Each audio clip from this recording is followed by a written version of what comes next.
Hello and welcome. My name is Dylan, aka Queen. I'm Kana Queen, KANEKWEEN. Two E's for Twitch and YouTube, three E's for Instagram, TikTok, and Twitter.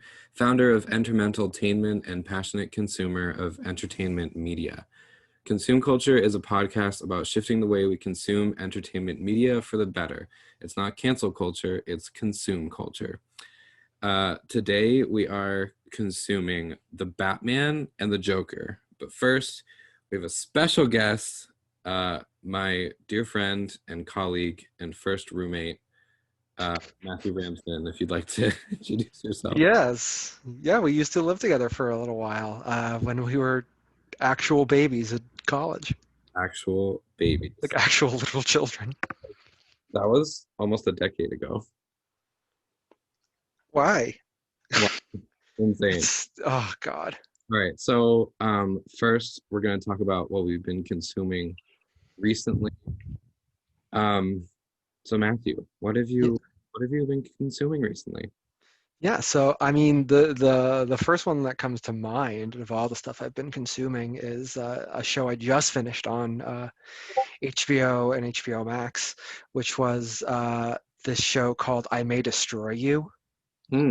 It is gonna say this outright, just a very heavy content warning for a lot of different stuff, but I've never seen a show that so interestingly explores like consent Ooh, and the way we kind of interact with trauma in a way. okay. It's the show about this woman dealing with a trauma that is done to her, and it's kind of her going through the year after, and her trying to like live her life and kind of come to terms, and she goes through kind of the various stages of acceptance and kind of denial, and her friends help her, and it's this really interesting look at just her life, and it's also surprisingly weirdly funny. That sounds uh, so good. What is it called again? it's called I May Destroy You. I made it. What it is it on Netflix? It's on HBO, It, or if you have HBO Max, HBO Max. But yeah, so like I said, it is a heavy show, but it is so worthwhile and so important. huh. That sounds wicked good. Yeah, what have you been consuming lately? I there's, there's I'm laughing because the combination of the two is just ridiculous. It's what makes life so great is Yeah. I'm watching Shakespeare. Oh, I'm watching the real world. It's like cool. Yes, yes, that's the continuous dichotomy of my entire life. Love it. So, and I kind of feel like the aesthetics fit each other, so maybe it's not too far off. But Mm. the two things that I cannot get enough of. First, uh, Fall Guys on Oh, PlayStation and computer. It is so fun. Like it's so like it reminds me of like if you take the mini games from Mario Party and make it battle royale. yes. Like that's the best way I can describe it. And it's like they're all these little like cute little beans just running around, and like the points you get are called fame. Ah, Oh my God. like come on. That's so good. Isn't that just so bougie? I love it. Well, I think in like, especially with like where every game needs to have a battle royale mode where it's like you need to kill everyone. Like this is like, no, just get from like this point to this point. Yes. Oh, We're all that's having fun here. that's a really good point actually, because I feel like majority of video games have some sort of element of like dying or death or killing. Right, Um, which is great and fine. but But this like, just like get famous. right, it's just like, yeah, be your little like pill person Yeah. and run around. Yeah, because Like, yes. every I think every round is called like a show. So you're supposed to get God. like fame from all of your shows.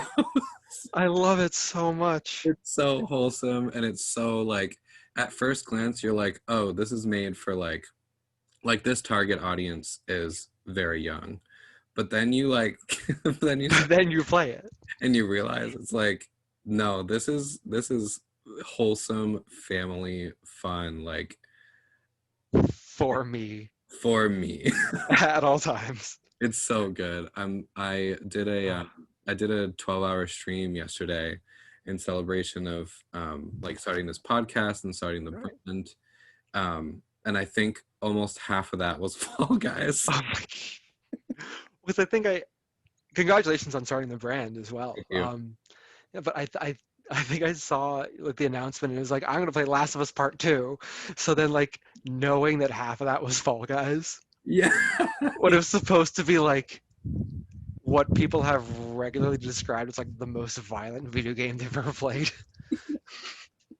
just makes it that much better. Literally the like what I'm saying, the dichotomy of my entire life. Oh, you going gotta have the balance. going from The Last of Us 2 to Fall Guys, which don't you worry, we will do a whole episode on The Last of Us 2, maybe even like 5 episodes, because I could talk about that game for the rest of my life. Same. So the second thing that I think kind of shares an aesthetic, I think is the only thing it shares, is the new Blackpink song with Selena Gomez, Ice Cream. Okay. Have you heard it? I actually have not heard it. Oh my goodness. I will never fault anyone for not seeing or hearing or participating in anything that I have. However, I highly, highly, it's like, it's pure, like pop at its core. Like it's the whole thing is a huge innuendo. Um, it's so I like light and airy and fun and bubbly, but it also kind of have this like hip hop bounce to it. Right. Love, and like the music video looks like it could be a Fall Guys arena. Well, I mean, like I'm sure people who follow K-pop. I don't follow K-pop as much as I think I should. Mm, But Blackpink have been around for a while, and they have just kind of just started, I think, making the crossover to here, yeah, because they, I think, with Gaga and Sour Candy, yes, and then it was just like, who are you? And then Selena, and then yes. so I feel like this is kind of like step two of the campaign to take over America. Totally. And like I've gotten obsessed with Blackpink as a whole recently. And I think it's cool that they incorporate English, but it's funny because when I was listening to Ice Cream, I would say 90% of that song is in English, even though it's a Blackpink song. Mm. And I was like, there's too much English in this. I want Korean. Give me Korean. Yeah.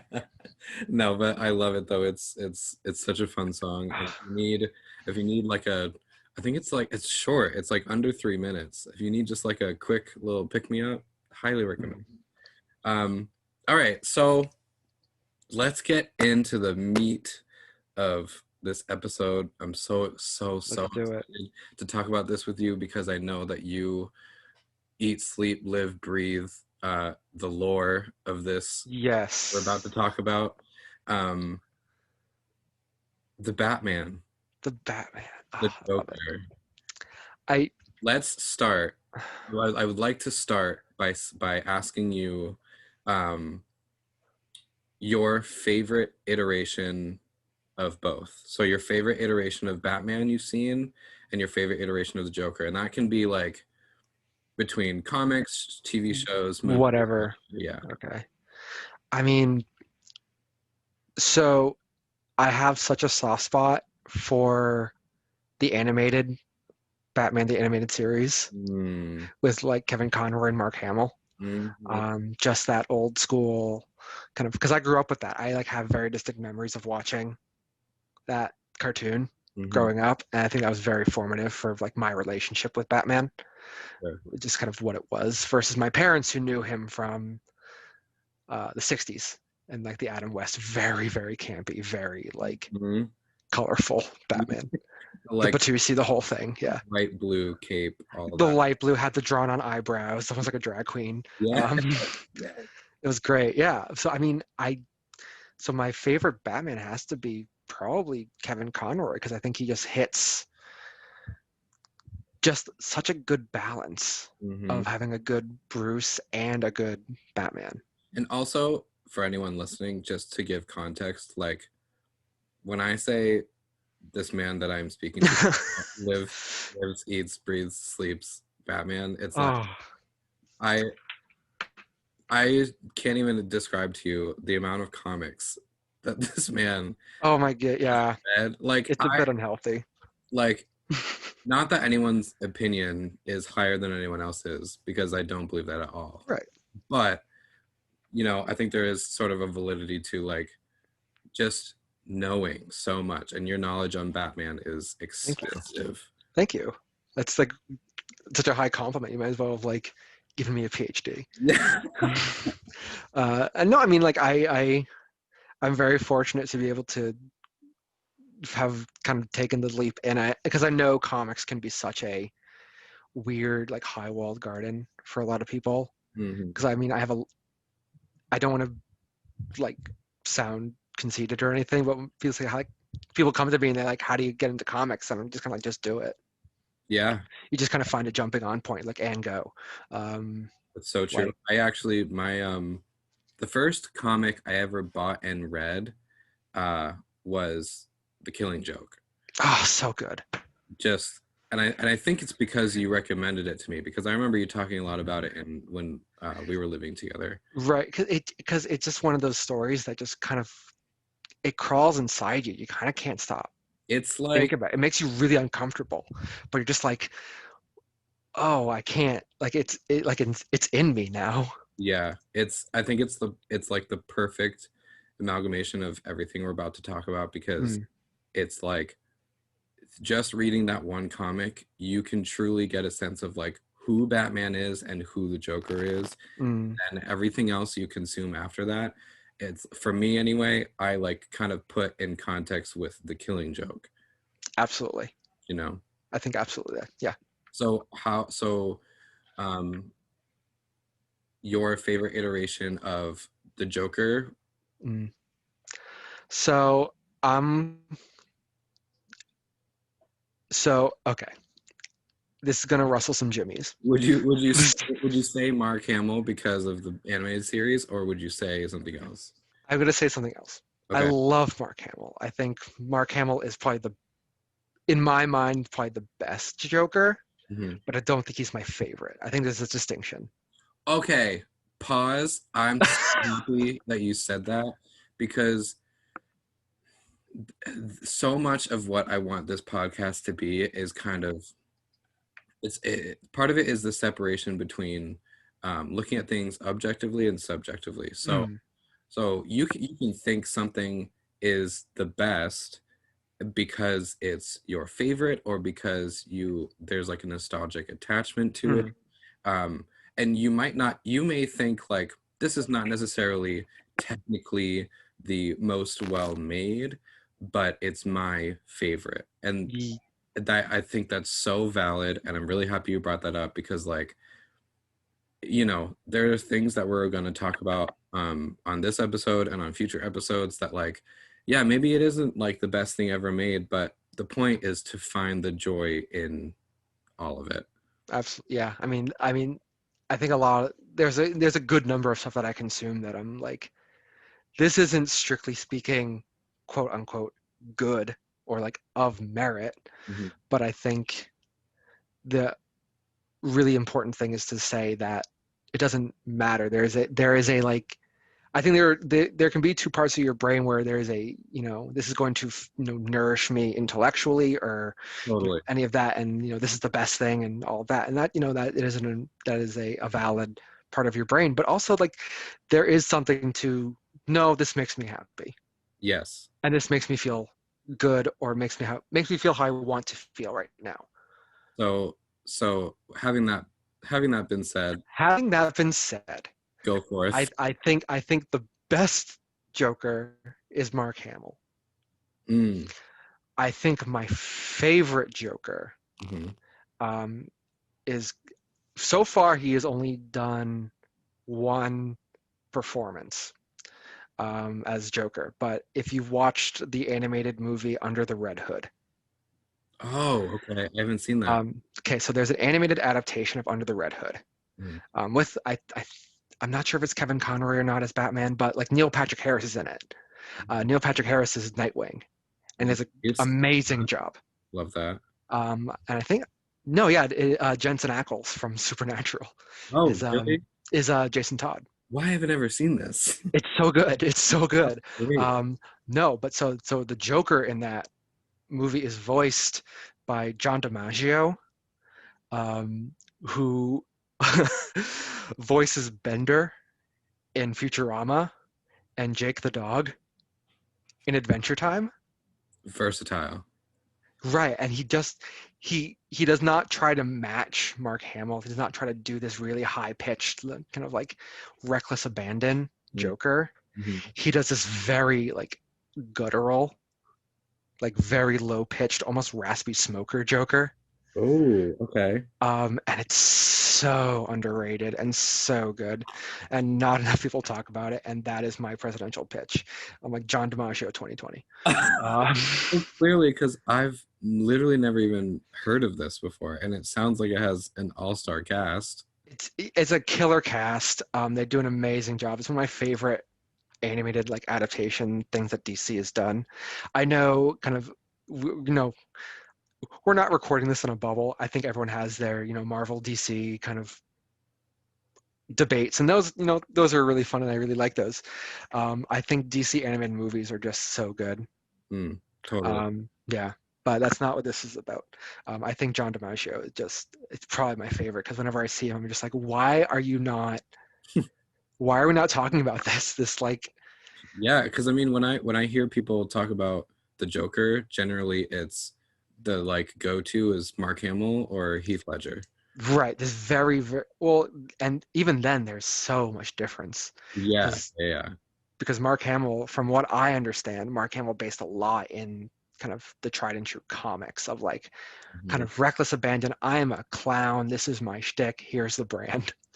Totally. And then Of you have Heath Ledger and Christopher Nolan and Christian Bale kind of moving all of that toward a sense of realism. yes, And and I then, mean which leads yes, us into kind of the exact topic we wanted to talk about, which is um, DC's deep dive into taking these iconic heroes and villains and just like pushing them into the cement and saying these can be grounded real people yeah, that you can relate to and that you can see as like living in the real world. So be um, real. Yeah. I want to start with the Batman trailer because oh my god, I was watching the DC fandom Same. happen recently, and the main reason why I was watching it is because I was waiting for the Suicide Squad Kill the Justice League reveal. Yes. Which, Which side note, looks fantastic. yes, which side note, can't wait. Um, I didn't realize directly following it was the Batman trailer. So Right. I was so pleasantly surprised. So I stayed and watched it, and I when I tell you my jaw dropped, when I tell you Same. I immediately called my friend Erica and just started screaming and was like, "You need to watch this immediately," because she's also a huge uh, Batman fan. Oh, And well, yeah, tell me your thoughts. oh my God. Well, okay. Tell me your immediate So, reaction. my jaw, like, just on the floor, bowled over. Give me it all. Um, so one of my good friends, Pat, uh, we were kind of texting back and forth, kind of what we had seen at Fandom, and kind of some like announcements they had made. Like they had announced who was playing who in Suicide Squad, like the James Gunn. We had talked about the Snyder Cut and all of these different things that they were announcing. And about 5 minutes before the trailer actually dropped, he texted me all caps, "There's gonna be a trailer." And I'm like, "How do you know this?" He goes, "It leaked somewhere else." Oh And I'm God. like, "Oh God." He goes, "I can't watch it because it's all like super pixelated and bad quality, but like it's not just a sizzle reel. It's not like a 30-second thing. It's like a trailer." And so I'm like, like, oh my God, it's coming. Yeah, 'cause when I was watching the fandom, it was like it was just supposed to be a panel about the Batman. Yeah. They didn't tell you that there was going to be a trailer. No, it was just the director being like, "Here's what we're doing with it," because we had to stop production because of the Rona. Yeah. Um, Yes. So then at the right. end, they were like, "Oh, we have a surprise." Cut to that. And my claws digging into my desk and like, what? Um, no, just I mean, I I think kind of going into that realistic thing that DC is going for, this kind of grounded, gritty thing. Hmm. That kind of even Nolan set up with his Batman. I think it's I think it's going to be an even different take from that, because Hmm. I mean, for me watching it, I'm like, this feels a lot more comic booky. Totally. Like like even like yes, it's realistic and yes, it's grounded, but also like I think that's just the nature of the character. You know what it reminded me of, like aesthetically and kind of the tone is um, two things. It reminded me of if you took like the iconic story of Batman, Right. but you throw it in the mix between like the movie Seven and the movie Girl with the Dragon Tattoo. Yes. No, I got like a lot of David Fincher Total. vibes from that Total. a lot.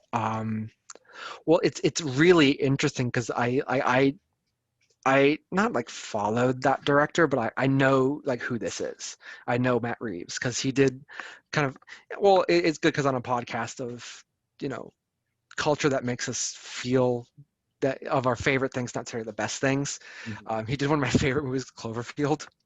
Oh my God. I'm sitting next to a giant Cloverfield framed canvas that I Love it. got Oh on Blockbuster my God. like It, 2007. it, it is not like a strictly speaking, great piece of cinema, but I love that movie so Oh, it is much. one of my favorite movies of all time. Right. So I had like kind of had my eye on him for a while because he had directed that. I'm like, okay, cool. And then he kind of He did a directed little that. then he did a little like side thing into the Planet of the Apes. Those kind of newer ones that came out Yeah. with like James Franco and all that. Um, so he did that. And then he was like, I'm doing Batman. I'm like, yes. Um, because after Batfleck kind of came in and then he's back again and all that kind of stuff, all that drama. Mhm. But just hearing him talk about it Mm. just gives me like I could listen to him talk about it all day. So, Honestly, all first day. impressions of, I have a lot of thoughts about this, but Yes. first impressions I want to know that you had of Robert Pattinson Oh, in Pattinson.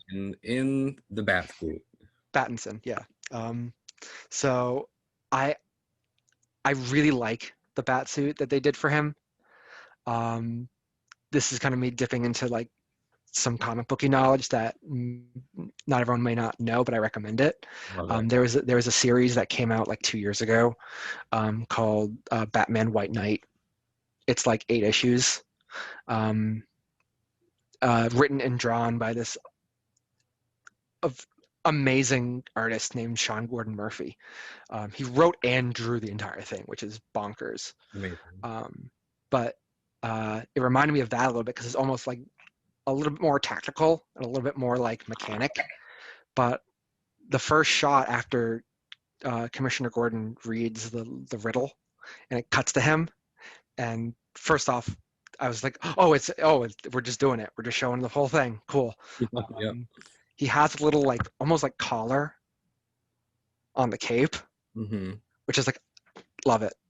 It's very like White Knight because he has a little collar on that too, Oh, and he cool. has like tactical boots and like it's a lot more like function Mm. over like a lot of the other ones we've seen.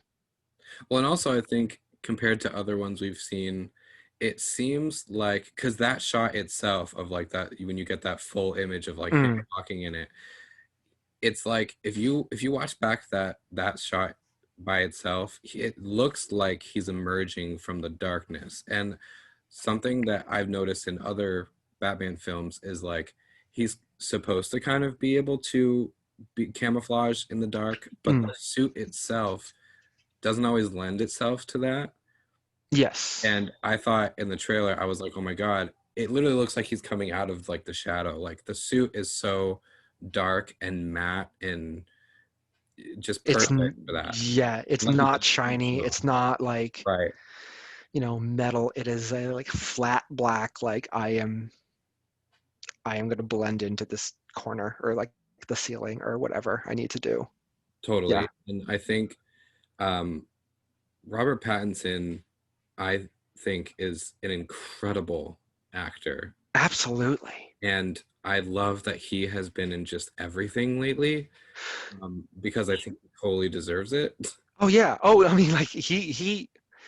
Well, because I remember when they announced like we're gonna have Robert Pattinson as Batman. Everyone like, oh, you're gonna have Edward, and it's like okay. You need to There's understand so that many like films between Twilight and now yeah. that he has gone gone beyond, like far beyond what we thought he would be capable of as an actor. Oh yeah. And I mean like, and even I can't even slight him for Twilight, and I'm Totally. not going to because Well, if he's a young actor and someone says, "Hi, here's this. Do you want to be part what one of two leads in a multi-million dollar franchise?" right, Like, no, you're gonna say yes. Um, right. so I mean, but I mean, past that, I mean, I've his choices have been so kind of scattered and all over the place, kind of show his range. So Mhm. like, I'm talking about like the Lighthouse. Oh my God. Like, what? I recently, someone asked me, is there one role of if in any like media you've seen recently, is there one role that you wish you could like play yourself? And I said Robert Pattinson's character in The Lighthouse. Oh God. Because He it's like what a character study. and it's so good. Oh my. I mean, yeah. And he He's like, so we go from, we have The Lighthouse, we have High Life, we have Good Time, we have The King, we have um, Tenet coming up. and he has a movie coming out, I think, in like a week or two with Tom Holland, Mm-hmm. where he plays like a Baptist minister, The Devil All the The Time. Devil All the Time, which looks fantastic. Yep. Um, and just I mean, yeah. So whenever people like, I don't know, it's Edward. I'm like, no, no, no, no, no, no. He has done so much and So showed so much range. it's like when people were, doubting Anne Hathaway as Catwoman, just Or because Anne Hathaway was, Princess Diaries, Princess Diaries or like, or Prada, like right, you're right. totally Or different like, tones. and even then, I remember people slighting Jake Gyllenhaal for Mm-hmm. Joker, or Mm-hmm. not Jake Gyllenhaal, Heath Ledger. Sorry, Yeah, yeah, yeah. Heath Ledger. Because he had been in Brokeback Mountain with Jake Gyllenhaal. And 10 And, things to get about you. and Tends to Hate About You, and like all of the stuff. Like, well, I mean, he just does romance. How's he going to play the Joker? And then I was like, oh, Yeah, that's it's like, how. well, how about we just, let actors be actors and not their Yeah, roles. right. I mean, like, God forbid someone has like range and depth and Totally. can do that. And I mean, I think for especially for Batman, where so many of those characters are so heavily guarded and like, no, this isn't my Batman, this isn't my Joker. It's like, no, no, no, no, no. Like, just because it is not your platonic ideal of who this character is does not mean it's not Joker, it's not Batman. Yes, and I was having a similar conversation with Erica recently where Mm, we were talking about how, one thing that DC really shines in is, DC in general, mm, and now with these like different iterations of mm. the same characters and like the movie universe, different movie universes, is that like they don't stick to one script. They give artistic integrity to and like to everything they do, you know, Right. like and it's not to say it's a bad thing at all, it's just different. Like with Marvel, every Mm. movie that they make has to fit within the same universe, which I think is so cool and is such Yeah. an incredible feat. And you know, it's not to slight it at all, it's just two different things. But you know, with Right. DC, kind of just trying to make my point, which is with DC, they can do anything they want. And also it's like it's very reflective of how comic books are. You know, Yes. not all comic books of the Batman are in the same lineage or, you know, moving chronologically or in the same universe. There's so many iterations of it. Absolutely. And I mean, Or you know that. yeah, I mean, yeah. I think that's kind of what always my favorite thing about when different people take on these characters, and it doesn't even have to be DC characters. I mean, when people take on Marvel characters, I'm always interested in how are they doing this? How are they adapting this character? What's the catch? What's the tinge to Mhm. it? And I mean, I think for a character like Batman, that's so fun to do. Like, okay, for example, if we're looking at comics, Okay. or for example, so there's one run of Batman that was like maybe I'd say within the last 5-10 years by this writer Scott Snyder, who did kind of this gothic horror kind of influenced Batman. It's where we get the Court of Owls and the Joker with his face being all mangled and all of that, and Love it. it's this very dark, very horror inspired Batman. Um, the run that was immediately after that is by a writer named Tom King, and what he did is he wrote a love story Yes. Yeah. between Batman and Catwoman for 100 issues, Love it. and tonally they cannot be more different. Like the one that preceded it was like, we're gonna do super comic booky, we're gonna do it, yeah, and that was fun and it was great. Mhm. The love story was like, there were issues where like Bruce and Selena needed to fight Poison Ivy, but while they were doing that, they were talking about how to rearrange their furniture. And so they're like trying to fight Poison Ivy, but they're like, if we move the duvet over to the corner, it may take up a little bit more space than we want it to. And I Oh, kind of want to leave that for like, I love that. that kind of thing. So, and that's what it was. It was just them talking about like, if we knock out that wall in the kitchen, we can have like an open concept. But while they're like taking down the Riddler or like It's like Two-Face. just total like typical everyday marriage conversation. Right. The way that like, if you move in with like like your partner, Yeah. the way you would like, well, whose stuff is coming where? Right. Right. Are we keeping your couch or taking mine? Yeah. Yeah. That kind of thing. I love But it. it's just Bruce and Selena. And speaking of Selena Kyle, Oh, Zoe Kravitz. yes, we love. First off, a woman of color Mm-hmm. playing Catwoman, because I think it kind of goes back to Eartha Kitt, like a real OG Catwoman, Mm-hmm. like a very liberated Catwoman. Totally. Yeah, so I think she's gonna do great. That shot that they have, in my opinion, was the most shot wise and kind of, you know, telling of character Mm, was, in my opinion, the most brilliant thing they had was, so she's wearing a ski mask in the trailer. mm, And mm. which I think the way they like cut the front of it is really cool, but they have this really quick shot of she's using like a flashlight, so it's lighting the front of her, and you see Mm. the back of her head, and the ski masks is like on both sides of her, the top of her head is pulled so that it looks like Like cat. little knob. I was like the old film major in me was having a field day. I was like, that is Oh, brilliant.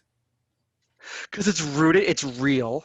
Hmm. It's like that is a thing. Like I think everyone knows those like little ski masks that have little nub at the back. Totally. And so if you like kind of play with it a little bit, you can make little cat ears. Totally.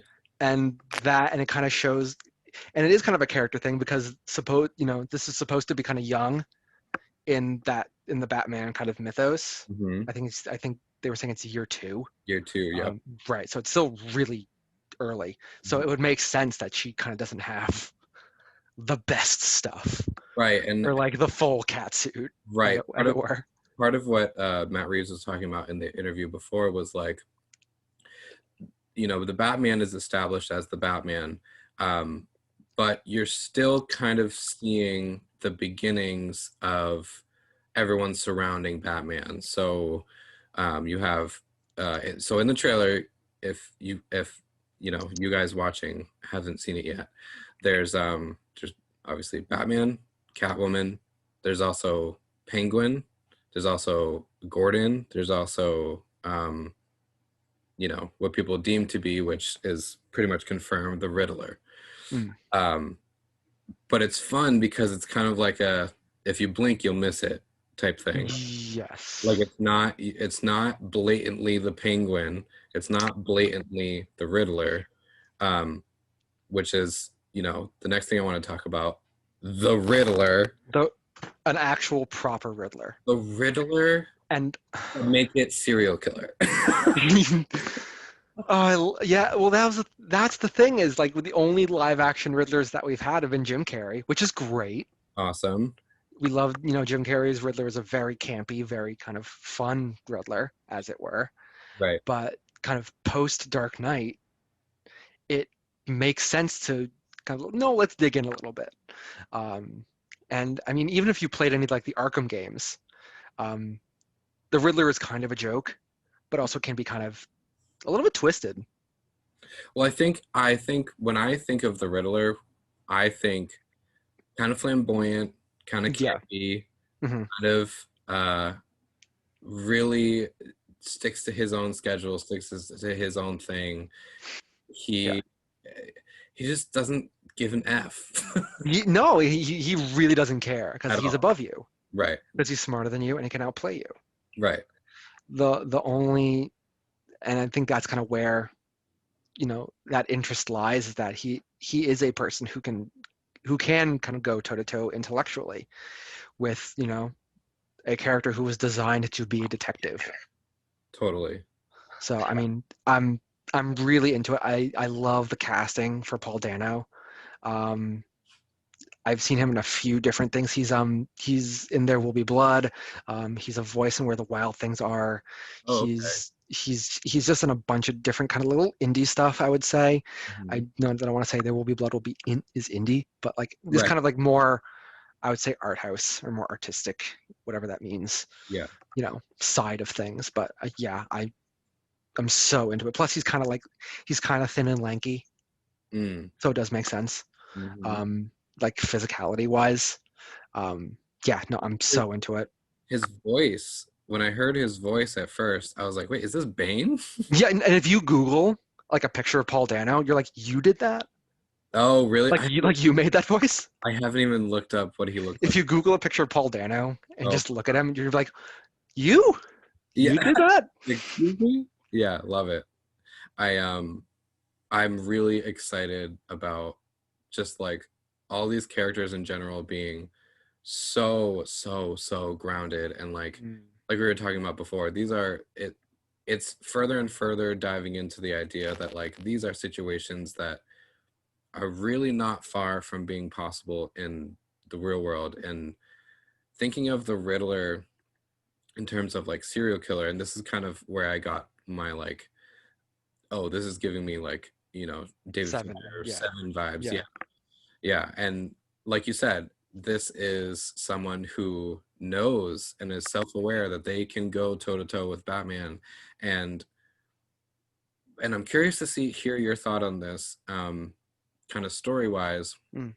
But then the very, very, very end of the trailer, you have what's presumably the Riddler, talking. First of all, talking to Batman in the Batcave?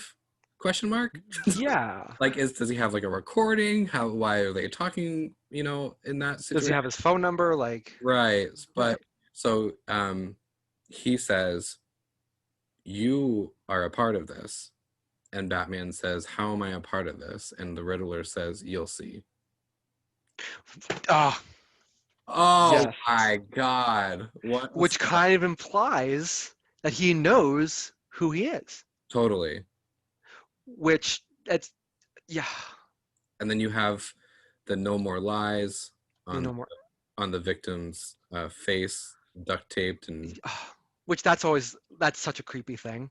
mhm. It's And like, then you have his face, which looks covered in duct tape with like the round glasses mm, and the dark green uh, jacket, hinting to the character himself. right, right. And I mean, like, I'm so intrigued because I mean,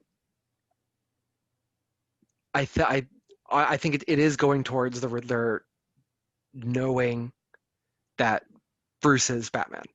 I think that's kind of where this is going. Yeah. And I think with the iteration they're doing, I'm so intrigued what that character and what that iteration of the character will do with that information. Right, exactly. Well, that's what I'm thinking is Because it's like what does he want from him if he does know? right, because I mean, the Riddler is, I think he falls in that category of villain who's not just like, great, I know who the Batman is. I will now proceed to kill the Batman. Yeah, yeah, Like Bane or like Two-Face or Penguin would just like, great, let's storm Wayne Manor right, yeah, and do it. yeah. Uh, I think like there are this category of villains like Riddler. I would put Riddler. I would put Joker in there too, who are not just gonna like do something about it, but they're gonna like play. Right. This is They're gonna have fun with it. work for them. Right. They're gonna make it work for them. They're just gonna have a little fun because this is like an exercise. Right. This is like, yeah, like we can kill him, but like anyone can kill him. But why not make it a show? Make it a show. Make it a production. Why not get some fame points? Exactly. Get some Fall Guy style fame points. Yes, Let's yes. do it. It's Totally. love it. But So, yeah, no, so I'm on so the intrigued. topic of Batman villainy, Mm, we don't have too much time left, but I really want to get a little bit into the Joker, Joaquin Phoenix's yes. Joker. Um, Let me start by saying I understand why people walk away from this movie disturbed and uncomfortable. Yes. That being said, as kind of a general thing and general perspective, and I know you agree because we've Mm. had plenty of these talks across from one another in college in our little dorm. Oh Uh, my God, yes. but art sometimes and a lot of the times is meant to move you, and moving you doesn't mean in a positive direction always. Mm, Art can disturb, art can ruffle your feathers, and what that does is it starts conversation. And in context of the Joker, um, the discussions that it pressed about mental illness mm, is what really excited me about the movie. Now, absolutely. it's not to say, you know, there's excuses for murder, because No, let's call it like it is. He murders people in that film. like a like more than one. Like a lot Like of a lot of people, like a couple people. inexcusable, Yeah. period.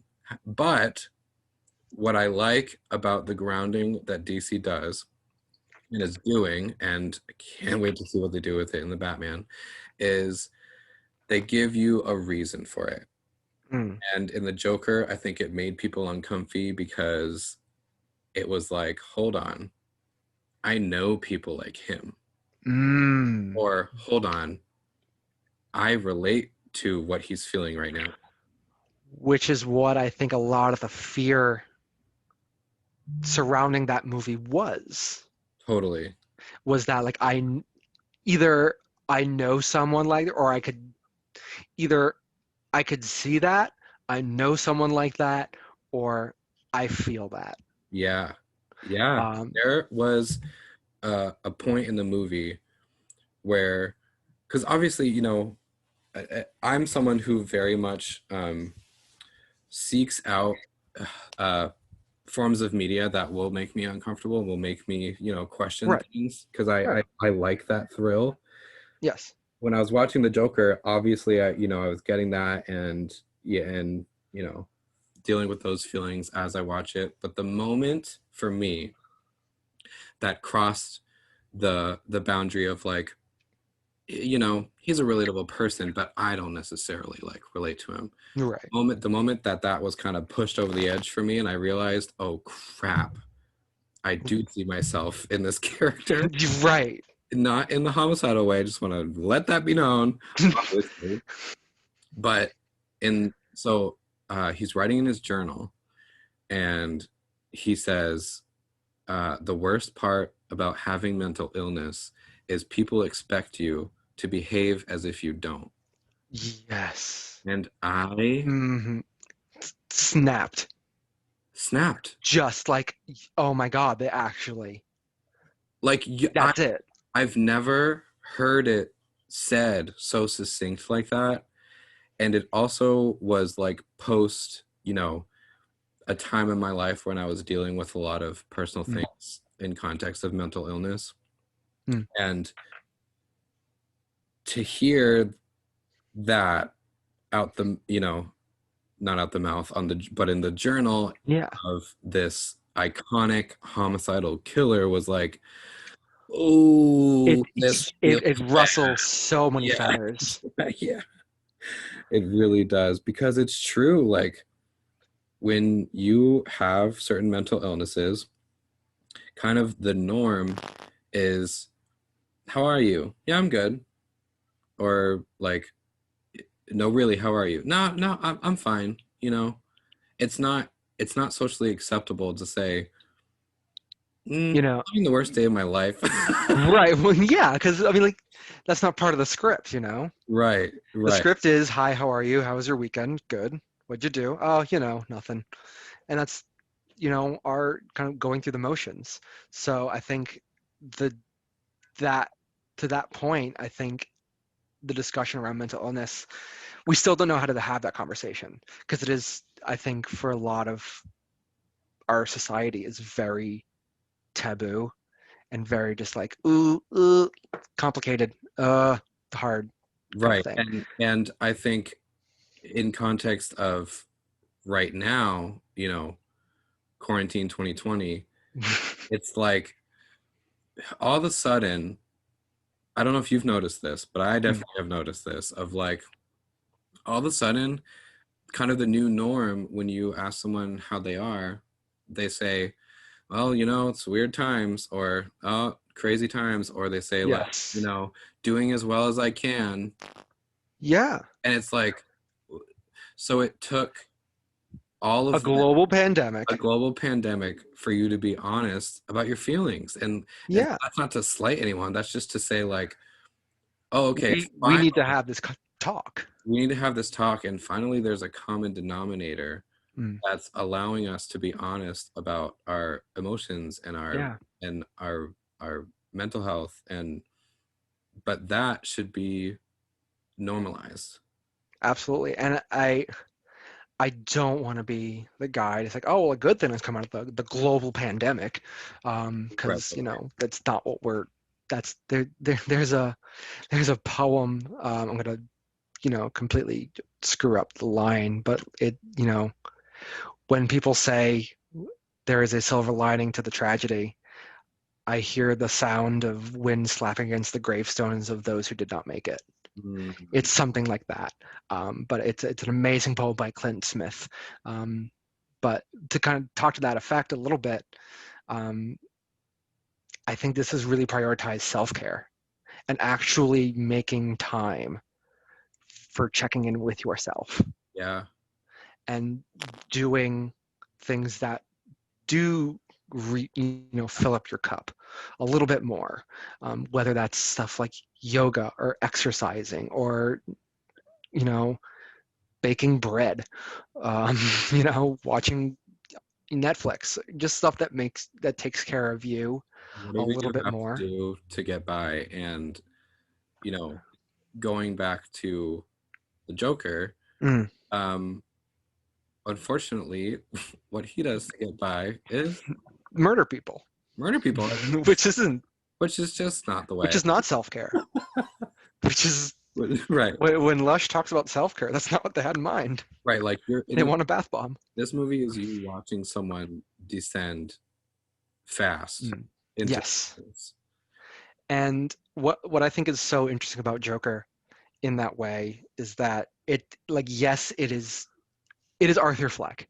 It is that character descending into madness, but it's also in conjunction with the fact that there are no structural or societal things to stop that. Right.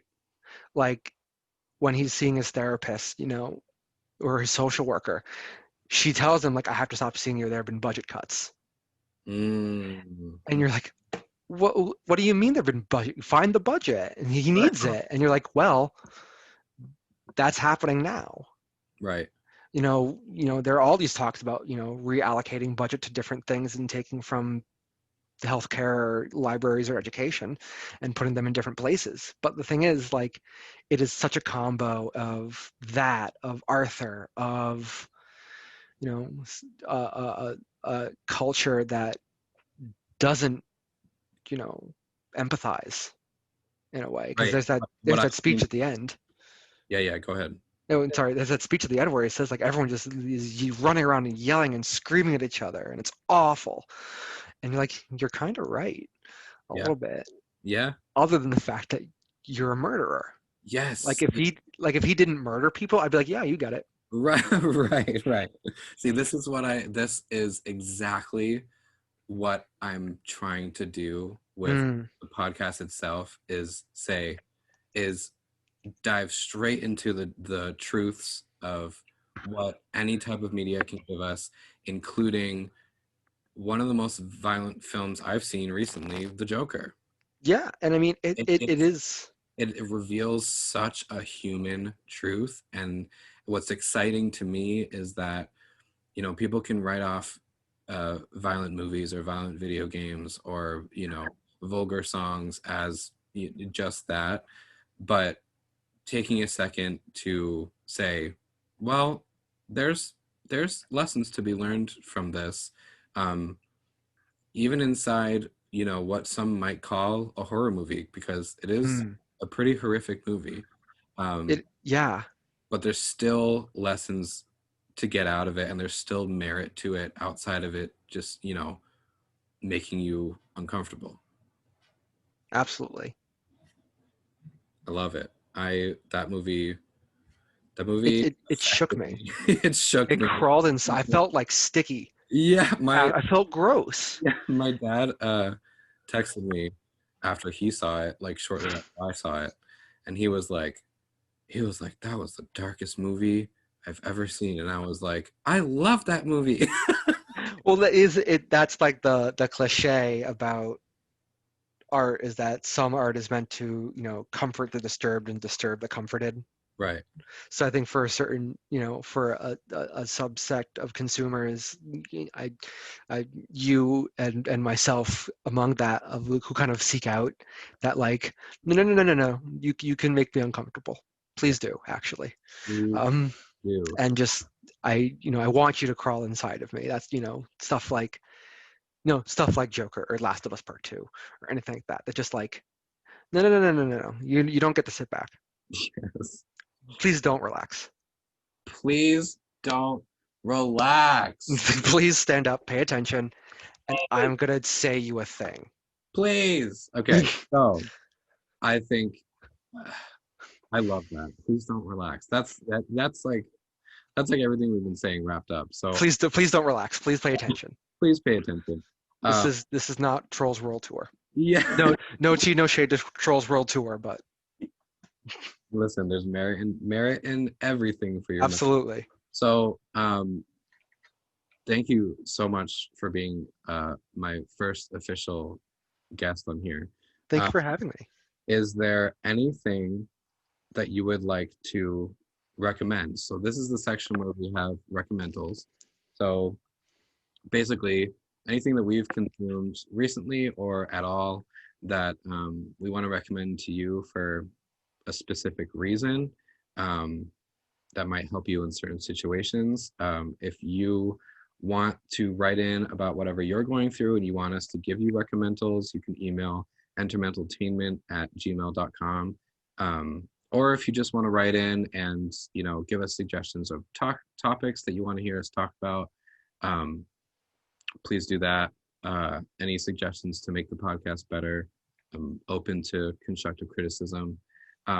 So my recommendal for this week is a film called a film called A Ghost Story.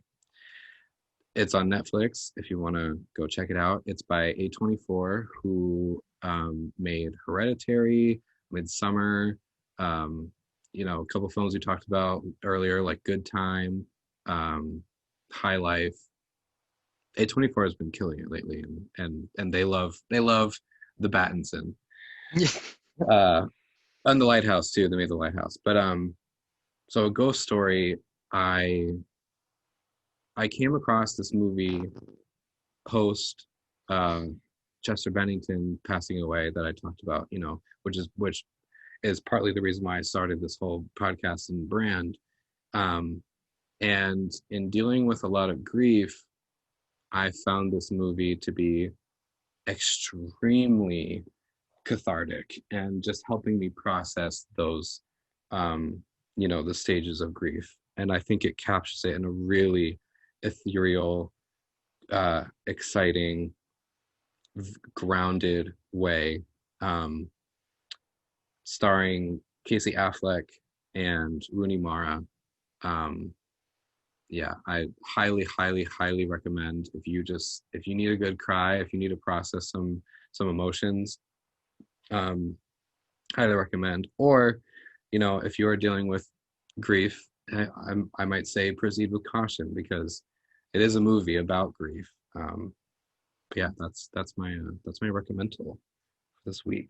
Do you have a recommendal for us, Matthew? Yeah. So just because I feel like this album has kind of floated around in a couple circles I've seen, but I want it to be like, I want this to be widespread. I'm going to recommend the album Punisher by Phoebe Bridgers. Ooh, okay. I feel like I've heard the name floating around. Yes. Yeah, that's the thing, is she's kind of like almost like breaking out. Like she's just there, but not quite. Mm-hmm. But yeah, so this is her second album.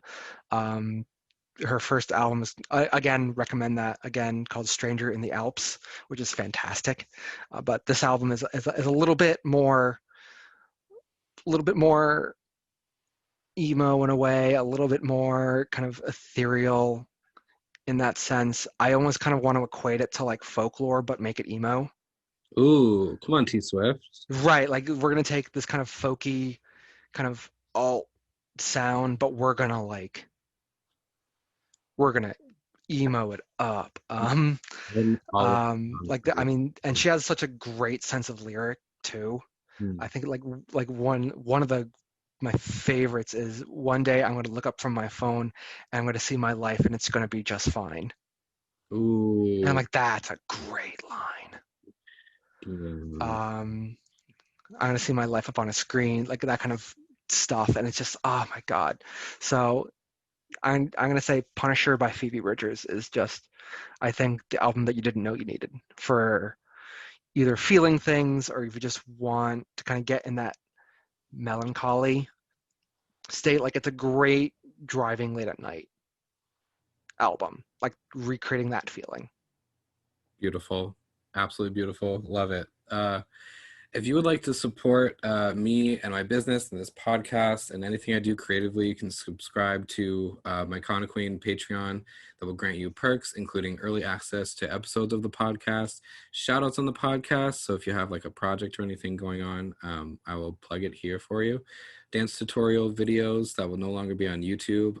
They will only be exclusively on Patreon. Special video thank yous from me and so much more. Make sure you're following me here on Spotify, so you never miss an episode. Um, Matt, would you like to plug anything, or plug some socials, or anything you wanna talk about? I mean, I don't have any projects going on right now. If you do, I do have a blog on WordPress if you want to follow that. Ooh, Yes, it is called Something More Out of Life. You can find that at somethingmoreoutoflife.wordpress.com. I have some writing there, and that's kind of my ongoing project. There may be some stuff kind of coming down the pipeline, and that's kind of uh, it's in Euro phase. love it so much. Well, Matt, thank you so much again for being my first guest on here. It was an absolute pleasure, and I'm sure we'll be hearing your voice again soon on the I podcast. look forward to it. Thank you so much for having me. No problem. All right, so stay geeky, stay freaky, stay you, and remember to please consume kindly.